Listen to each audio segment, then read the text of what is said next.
I'm Stacy. We're looking at Psalm 36. I'm wrong. We're looking at Psalm 39 today.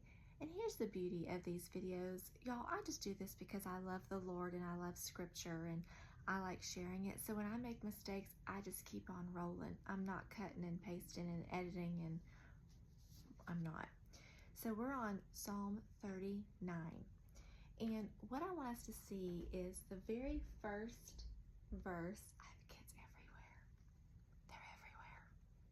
The first verse says, I said, I will guard my ways that I may not sin with my tongue. I will guard my mouth with a muzzle so long as the wicked are in my presence. And I thought that was so interesting because, of course, there's a lot of scripture that talks about guarding our tongue and watching our words. And I love that he specifically says, I'm going to guard my words, not so that I don't hurt your feelings, not so that I don't embarrass myself or my people. I'm going to watch my words so that I don't sin against God. That's really why we watch our words, because we want to honor the Lord. But specifically, he says, I'm going to keep my mouth silent. I'm going to put a muzzle over my mouth when the wicked are in my presence. So when we are around people who want to harm us, anger us, who maybe want to see us act out of our character, that's when we especially have to guard our mouths. So I think it's super interesting that he said, I'm going to guard my mouth when the wicked are in my presence.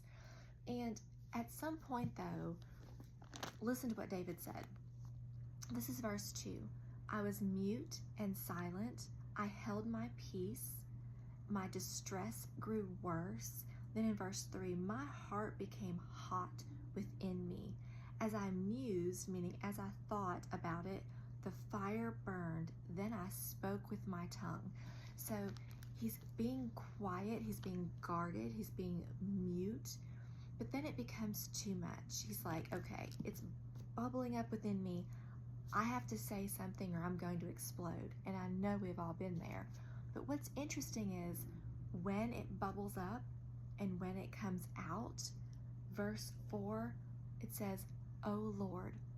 What bubbles and comes out is not anger at the person around them. It's not anything vengeful. It's not even a complaint against God for what he's experiencing. The first words out of his mouth is prayer. So when the wicked are in our presence, when we're suffering, maybe when they're gloating over our suffering, because in this psalm he talks about being rebuked and punished for sin. So he's likely suffering the consequences of his own sinful behavior, and the wicked are taking pleasure in it. And so it's bubbled up, and his response is prayer. And I love the prayer in verse 4. It says, Oh Lord, make me know my end and what is the measure of my days. Let me know how fleeting I am. Remind me, Lord, how quickly this all passes, that this is but a shadow, a breath, a whisper. It is a blip on the radar of eternity. And so that's kind of what I was taking today as I think about it. And even in verse 12, he says, Hear my prayer, O Lord, give ear to my cry. For I am a sojourner with you, a guest like all my fathers. I'm just passing through. This is all temporary. And I think that's really key to remember when we're suffering, whether it's through our own doing or not, that it's temporary. I had a boss years ago when I worked for a Christian publishing house in Nashville, and I had a boss, Dr. Draper, who I still love, but he would ask the question, will this matter in 5 years? I remember being really distraught over just an inner office relationship tension, and I remember him asking me, will this matter in 5 years? And 99.9% of the time, the answer is no. So if you are in a place of struggling and suffering and tension, can I just encourage you to, like David said, guard your ways, don't sin with your tongue, and guard your mouth with a muzzle. I just love that imagery, especially when the wicked are in your presence, when people might gloat at a mistake you might make. And so this is what I kind of took away from this verse. I've really been pondering this one today.